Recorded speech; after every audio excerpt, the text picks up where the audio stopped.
West Coast Cookbook and Speakeasy with Chef Justice Putnam. Netrootsradio.com.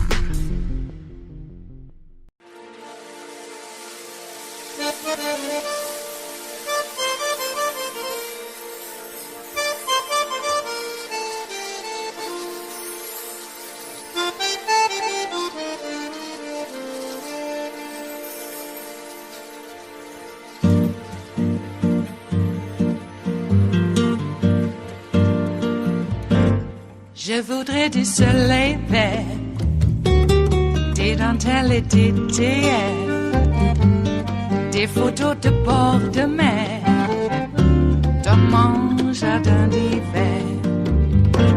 Je voudrais de la lumière, comme en Nouvelle-Angleterre. Je veux changer d'atmosphère, dans mon jardin d'hiver. Ma fleur sous la pluie de novembre, tes mains qui courent, je n'en peux plus de t'attendre. Les années passent, il est loin, là je tombe. Nul ne peut nous entendre. Je voudrais du Fred Astaire, revoir un latte. Donald Trump's challengers for the Republican presidential nomination are struggling to find their footing. This weekend, Florida Governor Ron DeSantis' presidential campaign ended Pride Month by sharing a video that was widely panned as homophobic. The video is set to club music with rainbow filters. It shows Donald Trump at various points in his presidency expressing support for the LGBTQ community, despite his long record of curtailing their rights. The video then celebrates DeSantis' own crackdown on LGBTQ rights, promoting headlines that call DeSantis' policies draconian. The DeSantis campaign stunt was met with quick condemnation from both Democrats and Republicans. The Log Cabin Republicans, a conservative pro-LGBTQ group, called the video divisive and desperate and said it ventured into homophobic territory. The most prominent openly gay member of Trump's administration, Richard Grenell, called the video undeniably homophobic. And Transportation Secretary Pete Buttigieg had this to say in an interview on Sunday. And I'm going to leave aside the strangeness of trying to prove your manhood by putting up a video that splices images of you in between oiled up, shirtless bodybuilders. Who are you trying to help? Who are you trying to make better off? And what public policy problems do you get up in the morning thinking about how to solve? The video is the latest attempt by a Republican presidential contender to try to win over Trump's base of die-hard MAGA extremists. But Trump's base has proven time and time again that they are not easily courted. Consider Senator Lindsey Graham, who has spent the last 6 years as a loyal Trump foot soldier. Well, this weekend, Graham appeared alongside Trump at a campaign event in his home state of South Carolina. And this was the welcome he got from that Trump-supporting crowd. Ladies and gentlemen, please welcome United States Senator Lindsey Graham. Thank y'all.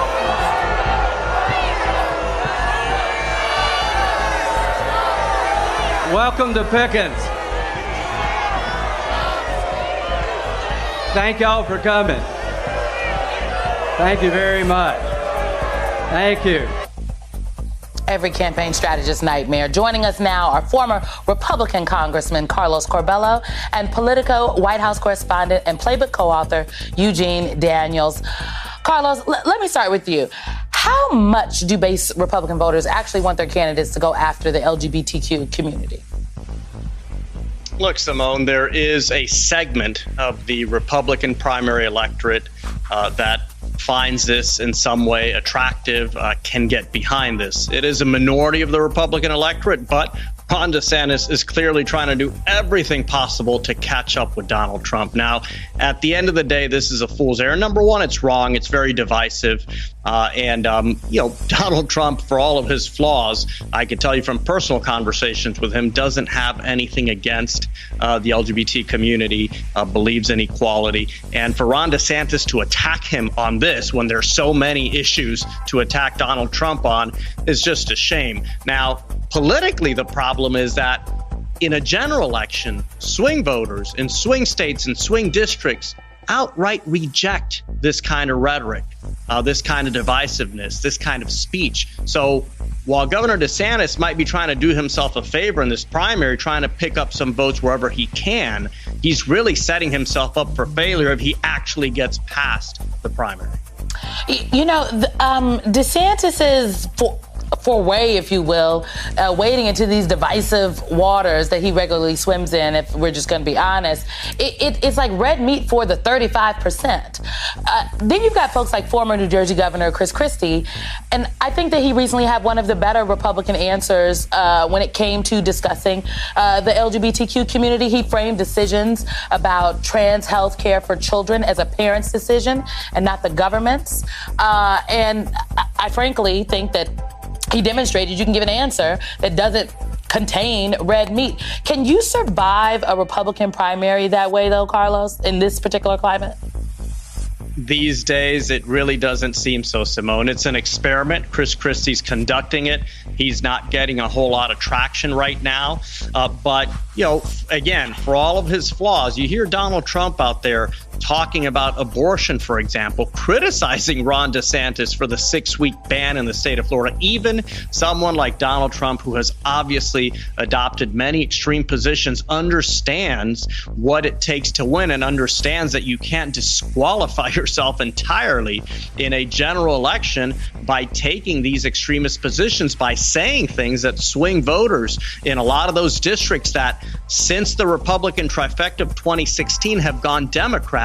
Well, that's going to continue as long as Republicans keep following this Ron DeSantis playbook. It isn't even the Donald Trump playbook anymore because Trump is rejecting some elements of it. Donald Trump's playbook is so interesting and to me because on one hand, he's saying that about Ron DeSantis, and on the other, he's saying, I overturned Roe. It just makes no sense. So, but that's the Republican primary. Eugene, there is not a Democratic primary because Joe Biden has decided to run for re-election, so he is the Democrats' nominee. Now, the White House, the president is running his campaign, and the White House has said that the president is going to continue to govern while he is doing this election situation. And I'm wondering about that strategy amidst what is a very tense political climate and in a time where turnout is going to be the key when it does come to the general election. Yeah, at the center of their message is that he is the person who put his hands on the wheel, and if you didn't like Donald Trump, he kind of eased things down a little bit in the country. That is at the center, and his governing, him being president, being in the White House, that's at the center of that. So that's part one. And so you've seen some of these events that they've done a little bit, but they've been mostly like policy events, right? They did the event about Roe v. Wade. They did an event around his economic message with a bunch of unions talking about that. That is what it's going to look like, I'm told, and that you're not going to see him out in the streets as much as maybe some folks would want him to. They often, we were talking right before we came on, they talk about how Barack Obama ran for re-election in 2012. They say it'll look more like the Obama strategy. Exactly, and these are two very different types of politicians. It is a very different time period in American politics, and Donald Trump was not running in 2012, right? Ron DeSantis was not running in 2012. And so you have Democrats a little nervous. They've been wanting to see him out there. They've been wanting him especially to see him more fundraising more, seeing Vice President Kamala Harris, the principals, Joe Biden and Doug Emhoff out there fundraising more. They've been doing more of that. I wouldn't expect a lot more to kind of satiate those people who are a little nervous until the end of this year, going into the beginning of next. So we see, especially Donald Trump, Donald Trump is whether people want to accept it or not, he is right now the front runner. Now, I do think things can change. The way you run a presidential primary is delegate by delegate, state by state. And Chris Christie is kind of gaining in New Hampshire, so we'll see what happens there. But Donald Trump's strategy has still been these huge rallies. We don't see him doing a lot of retail politics. Do you think that there's room in this primary for a Republican who may be good at retail politics to edge out Donald Trump? What are other Republicans saying out there? Yeah, there could be, but the difference is in the Republican Party, you both have to be good at the hand wringing and that politicking, but also speak like someone like Donald Trump, speak to the base of the Republican Party. And there is not a candidate at this point who is good at the handshaking and kissing babies, and that is charming and voters really like them, and can give that red meat to the base. Ron DeSantis isn't it. Chris Christie, he is not liked by the base of the Republican Party. And so finding someone who can toe that line at this point in this primary process doesn't exist. Carlos, I mean, it's such an important point. And I mean, we've got a big test coming up. The August debate, right, is the first big test, a question of whether folks will stand on that debate stage, again, end of August. But then you've also got no labels out there because they are still threatening to mount this third-party campaign. I understand the notion of giving people who don't like the two-party system options, but I personally think what No Labels is doing is slightly disingenuous. And I mean, their main argument is that they will drop their bid if Joe Biden is polling ahead of the Republican nominee in the spring. We all here know there will be no Republican nominee in the spring. So how do you think No Labels just will affect the primary process for the Republican Party going forward? Well, it's hard to predict because this is kind of a new exercise. I mean, it's been done a few times in the past, but right now, Simone, if you look at the polling, you almost have to forgive a group like No Labels for pursuing this because most Americans do not want another head-to-head between Donald Trump and Joe Biden. The numbers are there. They're clear. Most Americans reject those two choices. So No Labels believes that this is the election to try this, that this is the time where it might work. Now, the concern that many have, it's true. This could benefit Donald Trump if it does split Democrats. In the GOP primary, I don't think this effort is going to have much of an impact. I don't think voters are going to contemplate this as they go to the polls early next year. The big question, Simone, and you mentioned this debate that's coming up in August, can anyone break through? Can anyone distinguish themselves from Donald Trump in a way that does not alienate the Trump base, which people need a portion of that base in order to win? Is there a new dynamic candidate? I'm biased. I'm from Miami, like Mayor Francis Suarez, who might be able to convince people that it's time to just turn the page and try something completely different. We have Vivek Ramwani out there. I mean, these are all unique candidates out of the mainstream for now. But I think that's really the only type of candidate that can break through. I don't think these candidates that are trying to follow Donald Trump to the nomination are going to succeed. And I don't think the anti-Trump approach is going to succeed either. So someone needs to try something different, and they better figure it out soon. It is Wednesday, the 5th of July of 2023. And you are in West Coast Cookbook and Speakeasy. I am your chef de cuisine, Justice Putnam. Gunner the English Bulldog is our snoozing sous chef. Precious, the little Yorkie, is our door girl, and she will be seating you directly for our especially special, daily special, Smothered Benedict Wednesdays. Will no one rid us of these meddlesome priests? These meddlesome pastors, these meddlesome mail-order, divinity degree clergy? Okay, no one will. And anyway, why don't we just comfort ourselves with a lovely egg dish and with a very, very, very, very fluffy holiday sauce. Fluffy? Better not be fluffy. But you know what I mean. And it's Wednesday, the day after our, what I call, Independence from Our Rights Day. Because apparently the Supreme Court is the supreme law of the land, and they're taking over. because only they know what's good for the rest of us, and we've been bad children. And Daddy, it's predominantly Daddy. They got a mommy there on their side, but, she's kind of like laying back and going, just I'll get you dinner later when Daddy has his back turned. I know he sent you to bed without dinner, but here, have some food. And then they're back to their old tricks, taking more of our rights away. It's almost like a plan. All right. We have a story about how the fruits of a crime, that's what I call the Trump presidency, and everything that happened out of it, mostly judicial appointments. Yes, the fruits of a crime continues to pretty much muck up our way of life. Okay. Why is it that this guy has to get all the rules changed for him? And people go along with it too, at least enough of them. On the other hand, it's the same old too. On the 4th of July, on the town community Facebook page, I know I shouldn't be going there, but I do anyway. One's not really supposed to be too political, but these right-winger MAGA types, they get away with it all the time, and no one pushes back except for me, and I get in trouble for it because apparently I'm the divisive one, because I'm bringing up their hypocrisy and their, let's just put it in plain words, their treasonous sedition. Jesus, trying to overthrow the United States of America, and they think it's okay because only they are the true patriots. They've co-opted everything else, and now they're going to co-opt the idea of what it is to be a patriot.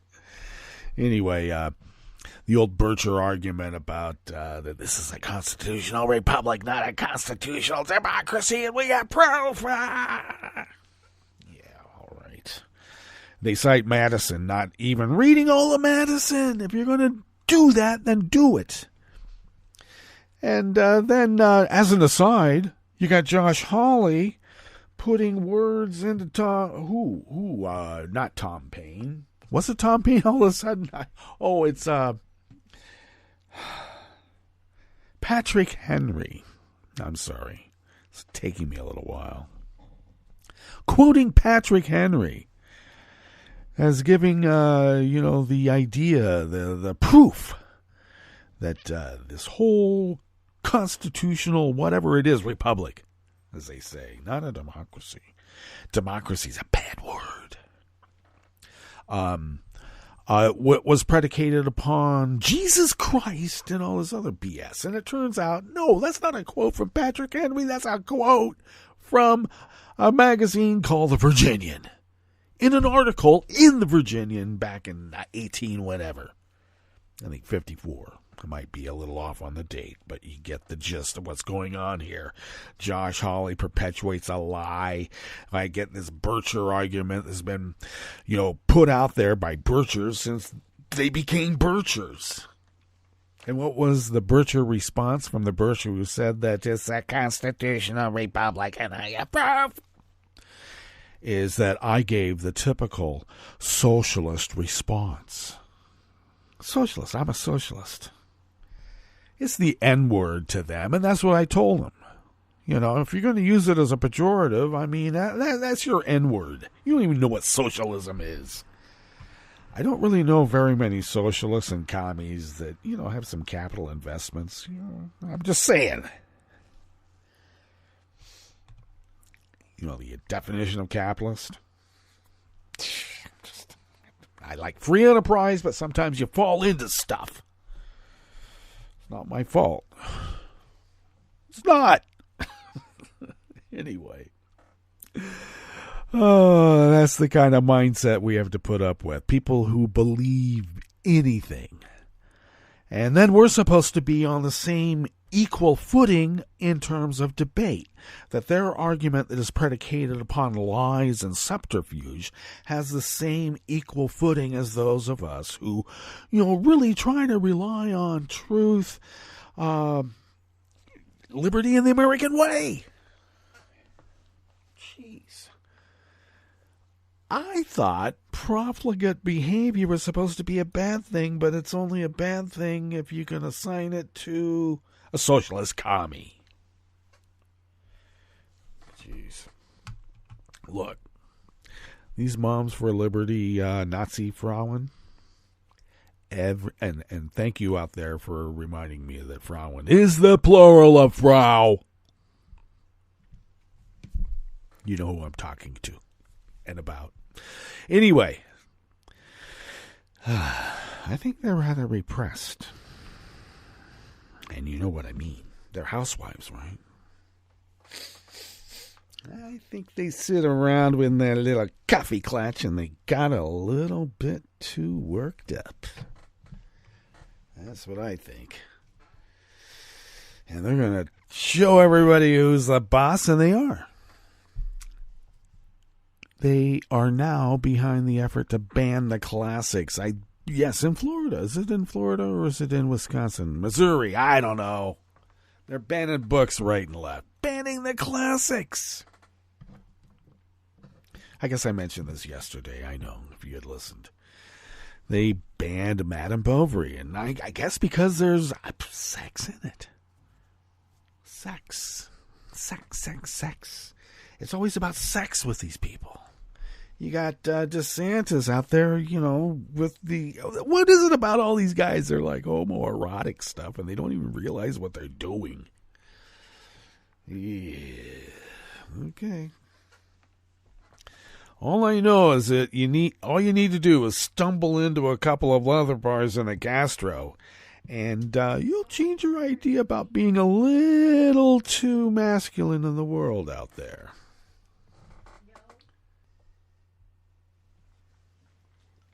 People who watch a few too many Gladiator movies might be harboring a deep, dark secret. Maybe. Anyway, we could go on and on and on, but we did curate a show for you on this fine Boxing Day. Yeah, this is when people box it up. Is it Boxing Day today? I don't know. Maybe. Could be. No, it's not. Boxing Day is after Christmas. What the hell? I have no idea. It's some sort of day that is celebrated everywhere but America. Because we're the day after the 4th of July with a lot of Second Amendment activity, by the way, with the attendant killings of little babies even. Boy, that pisses me off. Anyway, what do we have in store for you in the rest of this salon that we call West Coast Cookbook and Speakeasy? And we are in the Bistro Cafe of such. Well, filthy rich sellers of Los Angeles mansions are dodging a tax meant to help the homeless. And it's a typical little dodge. So stupid. The GOP targeting minority scholarships signals a new effort to thwart campus diversity because they just don't want to have to go to school with those people anymore. And a Trump-appointed judge blocked the government from working with social media companies to fight disinformation perpetuated by hostile foreign actors. I wonder why. After the break, we move to the chef's table where the Taliban are outlawing women's beauty salons in Afghanistan, and a French far-right figure ended his divisive and ghoulishly successful crowdfunding for the officer whose shooting of a Paris teen set off riots around the country. All that and more on West Coast Cookbook and Speakeasy. Bon appetit.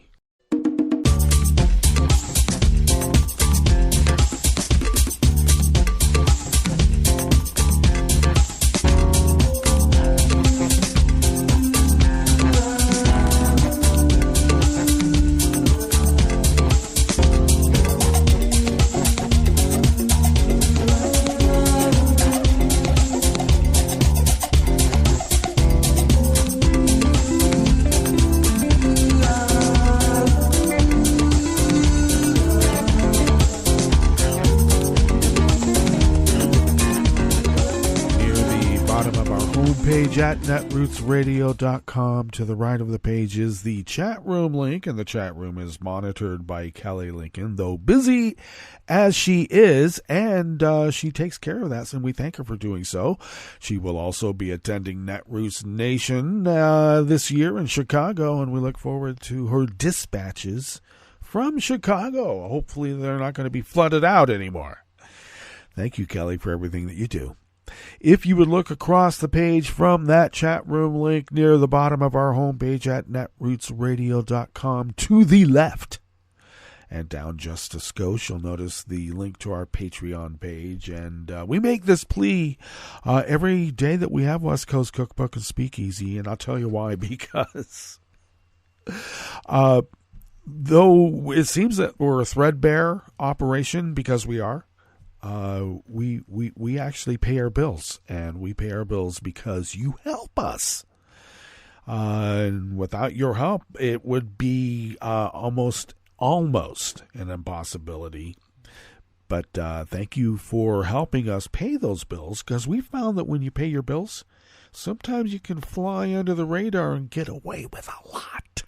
And we've been getting away with a lot for the last 12 years and counting, because we like to think of ourselves, though small we be, mighty, as a bulwark against the, rising fascism and authoritarianism around the world. And we don't like it. And thank you for allowing us to fulfill our civic duty as the founders originally intended many, many, many, many years ago. And we're going to hold them to it.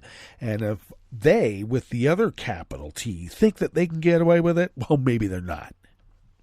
Because that's what a bulwark is. Okay, enough of that. Anyway, thank you for your generosity. It really does help us pay those bills. And they always go up. They never go down. Why is that? Anyway, if you would like to follow Netroots Radio on Twitter while we're still there, because we're bugging out. And I don't need to tell you why. You know why. But anyway, while we're still on Twitter, you can also find us on Mastodon and Spoutable. I'm getting a little bit angry that the media companies are just ignoring Spoutable. These other ones are arising like Meta. Come on, mention Spoutable before Meta. Anyway, we're on Mastodon and Spoutable at Netroots Radio, and Tom takes care of that. We thank you, Tom. And he takes care of a lot more than that. So thank you for everything. Follow me on Twitter, because I'm there to the bitter end. Also on Mastodon and Spoutable at Justice Putnam. Fancy that. Now, I post the show notes and links diary on Daily Co's 10 minutes before showtime, because it gets posted automatically. I just set it, and there it goes. But that's where you can find the actual reportage, and you can find the actual links to the diaries by going to my social media feed. So there. Do it. You can follow the show on Twitter, and I'm going to have to put it on Spoutable and Mastodon, and I will. But you can find it on Twitter right now at Cookbook West.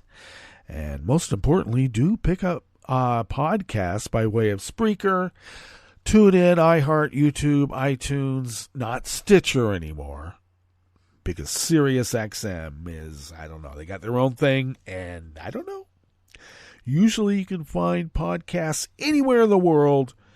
And I don't know what Sirius is doing, but Stitcher no longer is. So buy Stitcher. But pick up podcasts and those other platforms that I mentioned, and have fun. Review. Do the reviews too. Thank you. All right.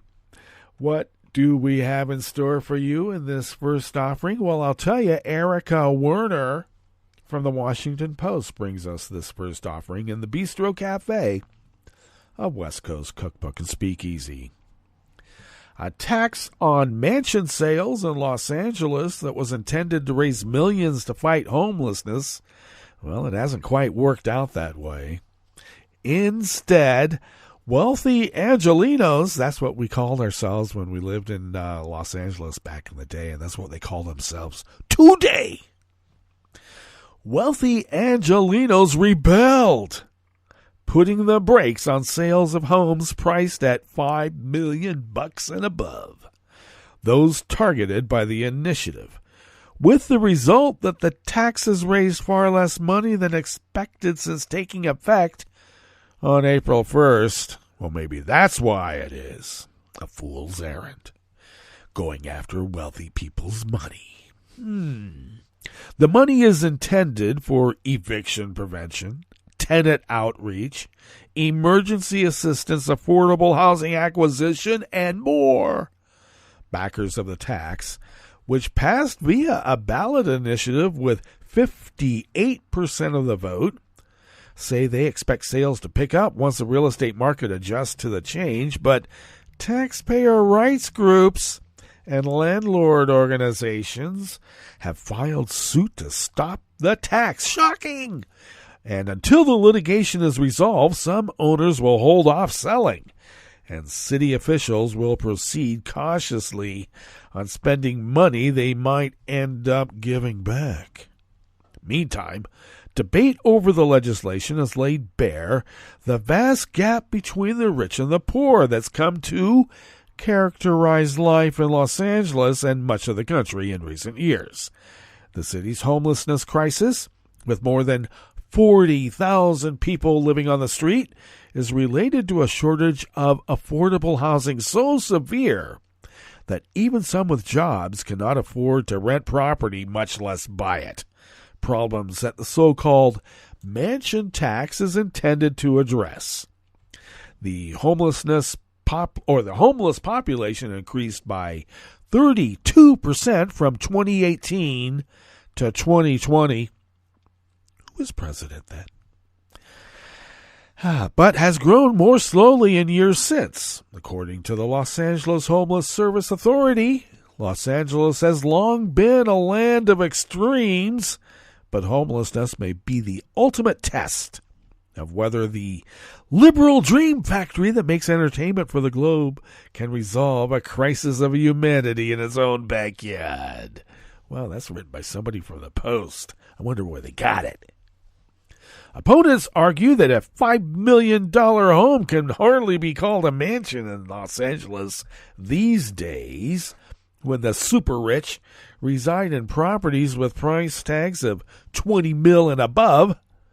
The measure imposes a 4% tax on properties listed between $5 million and $10 million. And at $10 million and above, the tax bumps up to 5.5%. So let me just cut to the chase and give you the lowdown on what real estate agents are advising their sellers to do in this terrible tax crisis. $5 million homes are listed at $4,999,000. And that, they believe, absolves them from mitigating the crisis that they are responsible for.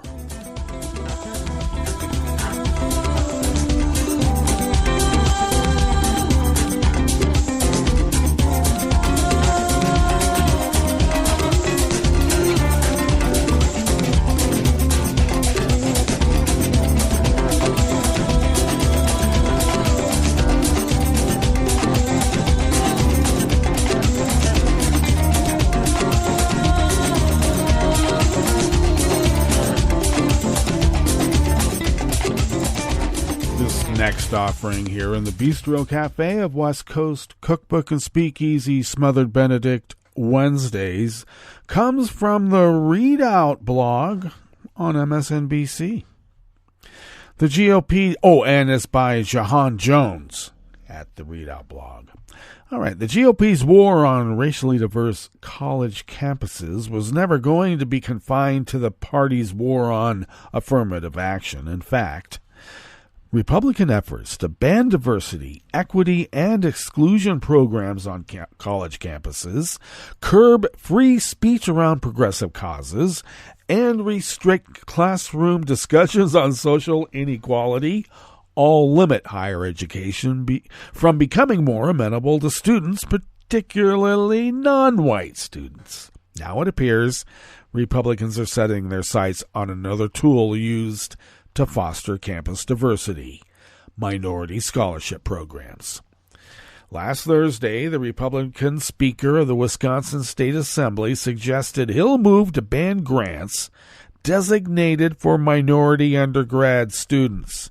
The Speaker, Robin Vos, responded to a tweet claiming a minority scholarship program designated for students who are Black, Indigenous, Hispanic, or of Laotian, Vietnamese, or Cambodian descent amounted to discrimination. In his response, Vos seemed to embody the conservative fervor to block racial minority groups from higher education opportunities. His tweet came just hours after conservatives, that's a nice way of calling them, enabling, I won't go on. But those conservatives on the Supreme Court gutted affirmative action policies in college campuses, showing his eagerness to end minority scholarship programs. And he later retweeted a user who claimed Ivy League schools hate rural whites, suggesting his apparent push to end minority scholarships is thinly veiled white revanchism. Vos has also been a vocal opponent of diversity, equity, and inclusion efforts, referring to such programs within the University of Wisconsin system as indoctrination despite a racist incident at the Madison campus, making headlines in the spring. Although Wisconsin is operating with a projected $7 billion budget surplus, Vos and Republicans in the state legislature voted to cut $32 million from the UW system budget unless it agrees to use the funds for a workforce development rather than diversity, equity, and exclusion efforts. The GOP plan also seeks to cut nearly 200 DEI jobs on the UW campuses. Last week's Supreme Court ruling gave conservatives the go-ahead to hack away at campus integration and diversification plans, and there's no question many of them are happy to do just that.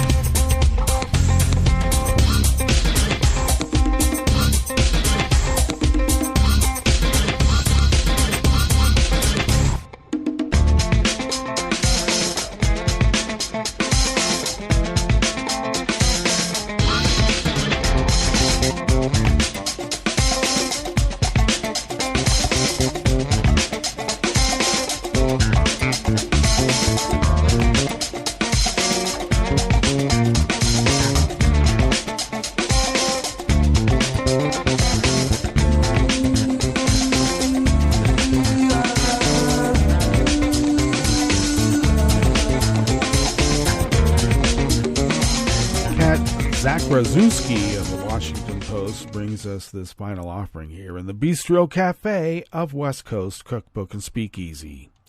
A federal judge yesterday on the 4th of July blocked key Biden administration agencies and officials from meeting and communicating with social media companies about protected speech in an extraordinary preliminary injunction and an ongoing case that could have profound effects on the First Amendment. The injunction came in response to a lawsuit brought by Republican attorneys general in Louisiana and Missouri who alleged that government officials went too far in their efforts to encourage social media companies to address posts that they worried could contribute to vaccine hesitancy during the pandemic or upend elections. That's protected speech, they say. The Donald Trump-appointed judge's move could undo years of efforts to enhance coordination between the government and social media companies. For more than a decade, the federal government has attempted to work with social media companies to address criminal activity, including child sexual abuse images and terrorism. Over the past 5 years, coordination and communication between government officials and the companies increased as the federal government responded to rising election interference and voter suppression efforts after revelations that Russian actors had sowed disinformation on U.S. social sites during the 2016 election. Public health officials also frequently communicated with the companies during the coronavirus pandemic as falsehoods about the virus and vaccines spread on social networks including Facebook, Twitter, and YouTube. The injunction is strikingly broad and clearly intended to chill any kind of contact between government actors and social media platforms, said Evelyn Dueck, an assistant prof at Stanford Law School. The injunction was a victory for the state attorneys general, who have accused the Biden administration of enabling a sprawling federal censorship enterprise to encourage tech giants to remove politically unfavorable viewpoints and speakers, and for conservatives who've accused the government of suppressing their speech. In their filings, the attorneys general allege the actions amount to the most egregious violations of the First Amendment in the history of the U.S. The judge, Terry A. Dowdy, has yet to make a final ruling in the case, but in issuing the injunction, he signaled he is likely to side with the Republican attorneys generals. The ruling could have critical implications for tech companies, which regularly communicate with government officials, especially during elections and emergencies such as the coronavirus pandemic.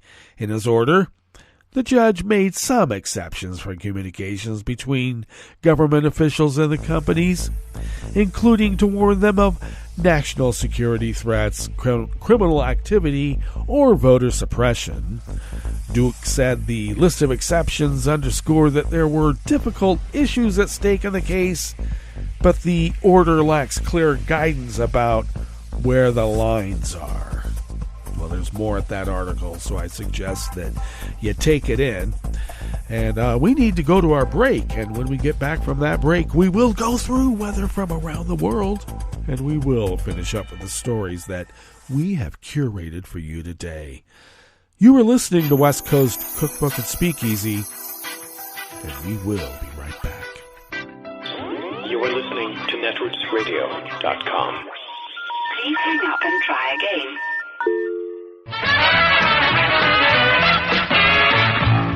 From a point at sea to the circles of your mind, a new force is at work for planetary transformation. New radio for a new Earth.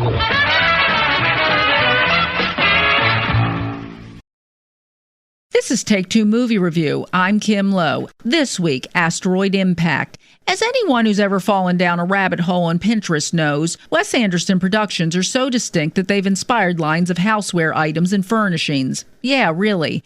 Anyone going to an Anderson film pretty much knows what they're in for. His latest offering, Asteroid City, is another nested story, a movie about a documentary about a play. If this sounds confusing, it really isn't. Set in the 1950s, most of the action takes place in the play, which is actually presented like a typical movie. Beautifully shot, on film, and boasting a color palette that's likely to inspire even more Pinterest boards. The TV documentary footage is clearly demarcated by the fact that it's 4:3 black and white. Starring Anderson stalwarts like Edward Norton and Jason Schwartzman, this one also features some famous newbies to the Anderson universe, including Tom Hanks as a grieving grandfather and Scarlett Johansson as a film actress who's more than a bit reminiscent of era screen legends Marilyn Monroe or Kim Novak. The play part of the film is about a group of people gathered in a mock-up of a southwest desert town to honor some young astronomers, several of whom have just lost their mom. The theme is about loss, grief, and the process of trying to move forward, and is arguably the most mature and meditative film of Anderson's career so far. Nevertheless, Asteroid City is overall funny, quirky, and occasionally self-deprecating, with moments that are as bright as a summer day in the desert. While what you witness with this one may take some time to digest, and a second viewing might help you catch some of the subtle placements, ultimately you'll be moved by Anderson's approach to his story and warmly impressed by the production design and performances. This has been Take Two Movie Review. I'm Kim Lowe. Catch up with us at take2moviereview.com and feed us back on our channel on YouTube.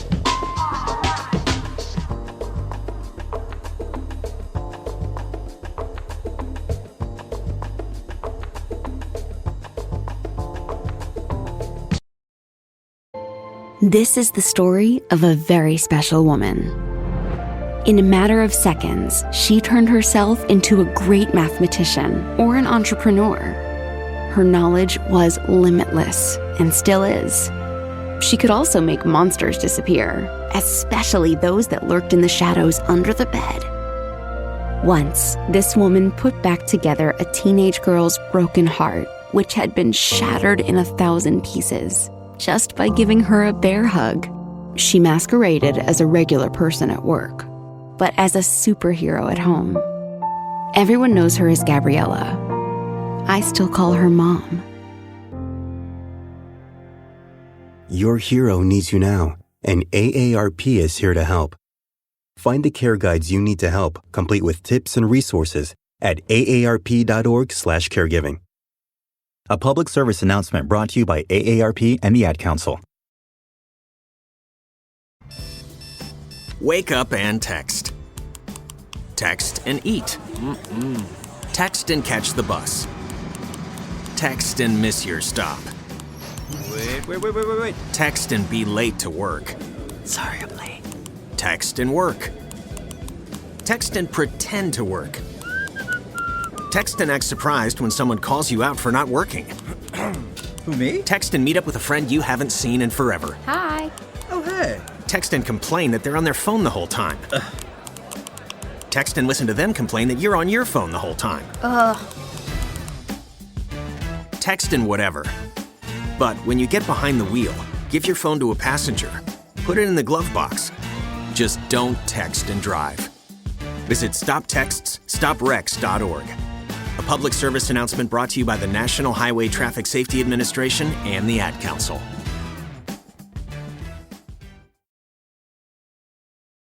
Hi, I'm Tom Hartman, and since you're listening to netrootsradio.com, show your progressive side and go to the donate button on the bottom of the homepage. It's progressives like you who power Netroots Radio and keep the progressive message beaming everywhere 24 hours a day. Just go to our donate button at the bottom of netrootsradio.com. Thank you for keeping progressive radio at full power.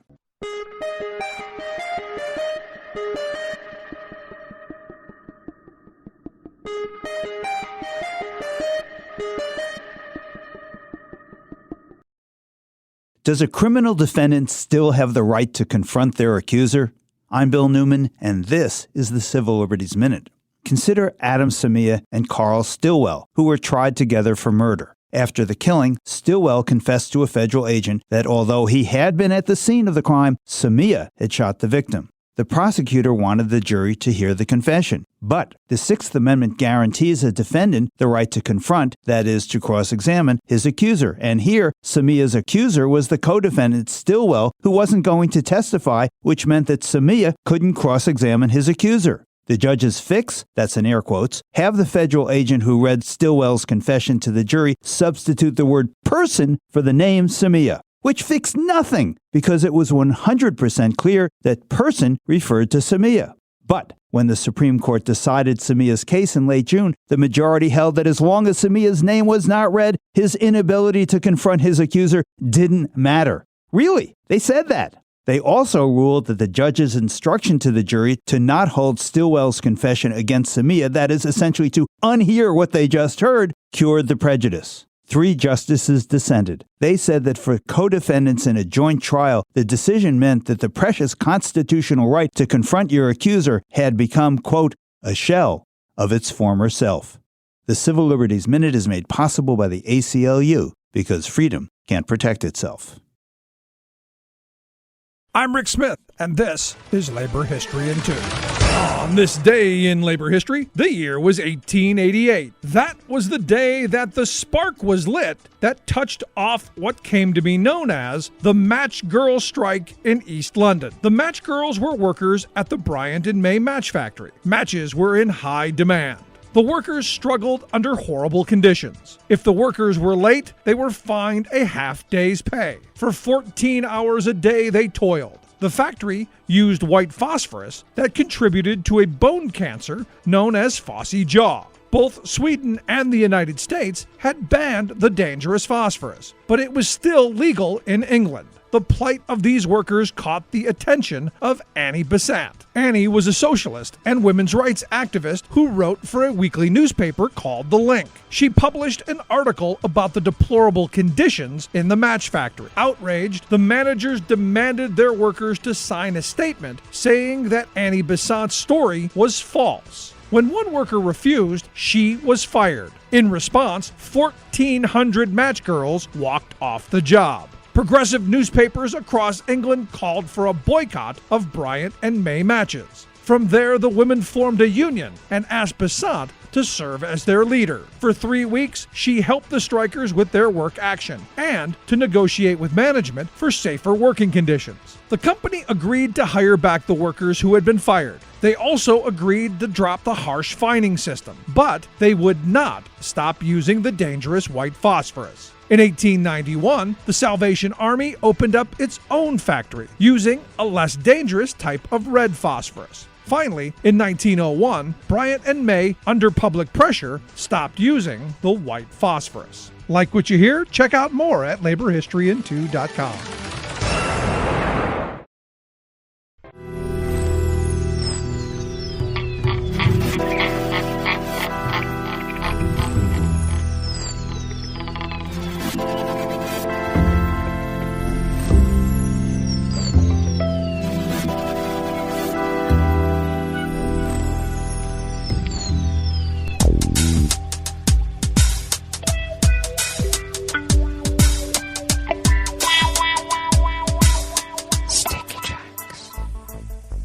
Thank you for accompanying us here to the Chef's Table at West Coast Cookbook and Speakeasy Smothered Benedict Wednesdays.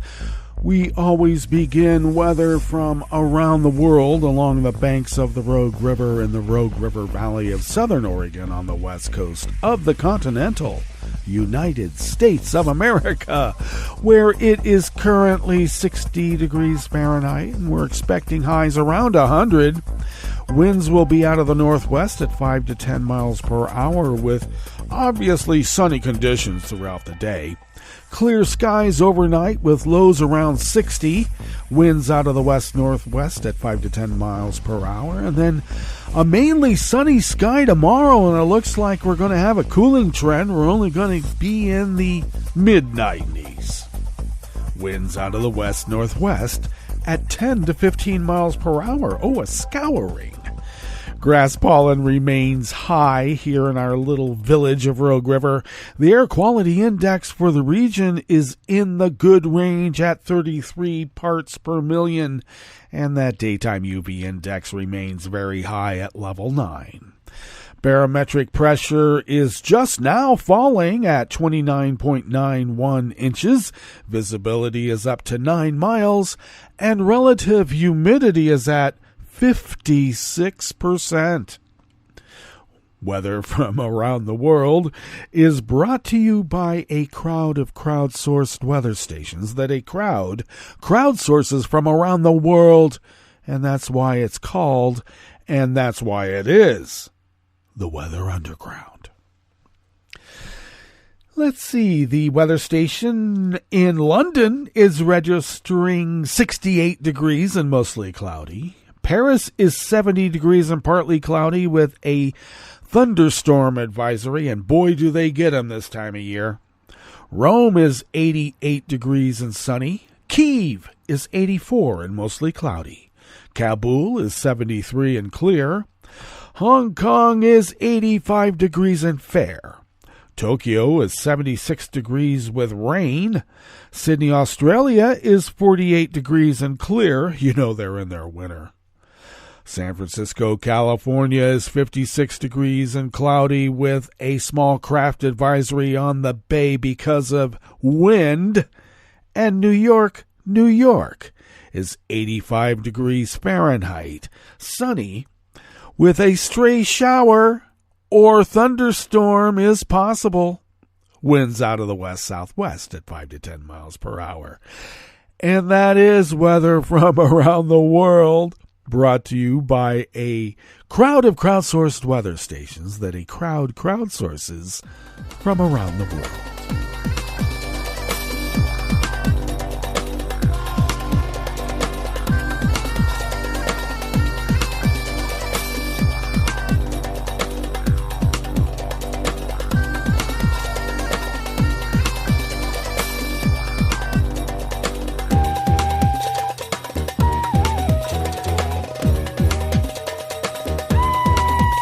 Razak Boot of the Associated Press brings us this first amuse-bouche here at the chef's table at West Coast Cookbook and Speakeasy, Smothered Benedict Wednesdays. The Taliban are banning women's beauty salons in Afghanistan. It's the latest curb on the rights of freedoms of Afghan women and girls following edicts barring them from education, public spaces, and most forms of employment. A spokesman for the Taliban-run Virtue and Vice Ministry didn't give details of the ban. He only confirmed the contents of a letter circulating on social media. The ministry issued letter dated on June 24th says it conveys a verbal order from the Supreme Leader Akhundzada. The ban targets the capital, Kabul, and all provinces, and gives salons throughout the country a month's notice to wind down their businesses. After that period, they must close and submit a report about their closure. The letter does not give reasons for the ban. It drew criticism from human and women's rights defenders on social media. The UN also said yesterday, Tuesday, it was engaged with the authorities in Afghanistan to get the ban on beauty salons reversed. The UN mission in Afghanistan, or the UNAMA, took to Twitter urging the Taliban to halt the edict. Earlier, one beauty salon owner said she was her family's only breadwinner after her husband died in a 2017 car bombing. She did not want to be named or mention her salon for fear of reprisals.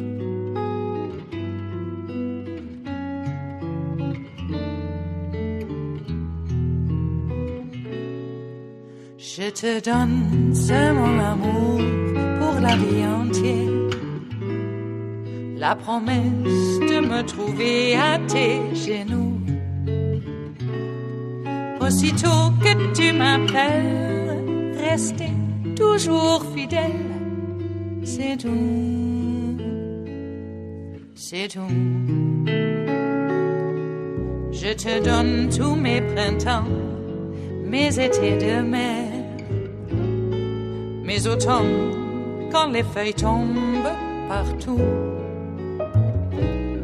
Si ce n'est pas une bonne affaire, je te donne tous mes hivers. Staff from the Associated Press brings us this final amuse-bouche here at the chef's table at West Coast Cookbook and Speakeasy.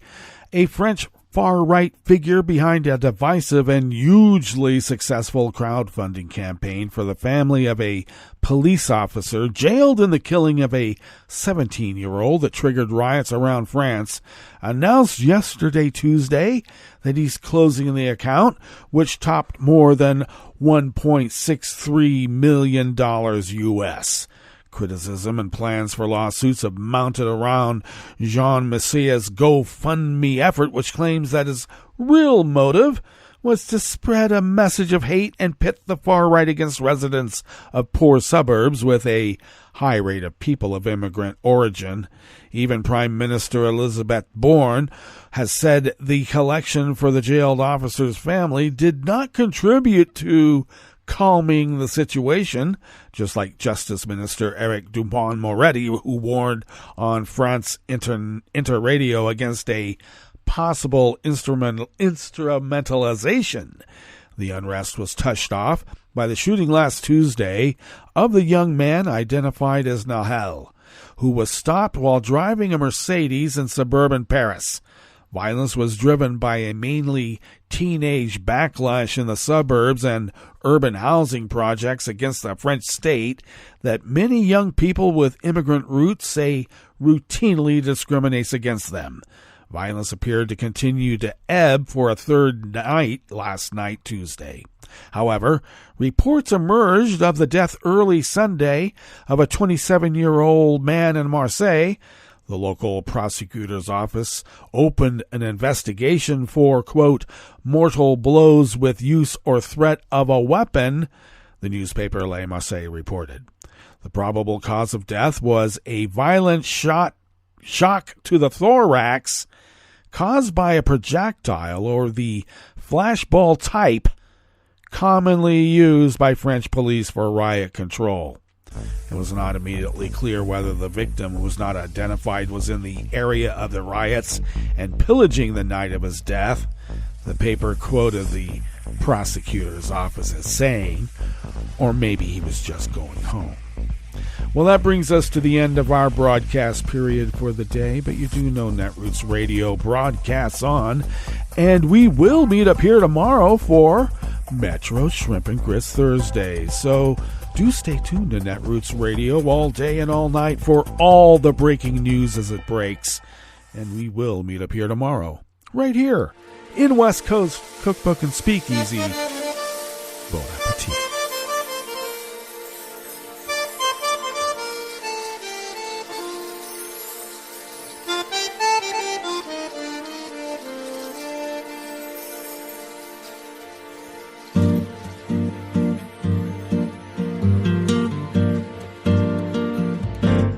Je voudrais du soleil vert, des dentelles et des théières, des photos de bord de mer, dans mon jardin d'hiver. Je voudrais de la lumière, comme en Nouvelle-Angleterre. Je veux changer d'atmosphère, dans mon jardin d'hiver. Ma fleur sous la pluie de novembre, tes mains qui courent, je n'en peux plus de t'attendre. Les années passent, il est loin, là je tombe. Nul ne peut nous entendre. Je voudrais du Fred Astaire, revoir un latte Goël. Je voudrais toujours te plaire dans mon jardin d'hiver. Je veux déjeuner par terre, comme au long de golfe clair, t'embrasser les yeux ouverts dans mon jardin d'hiver.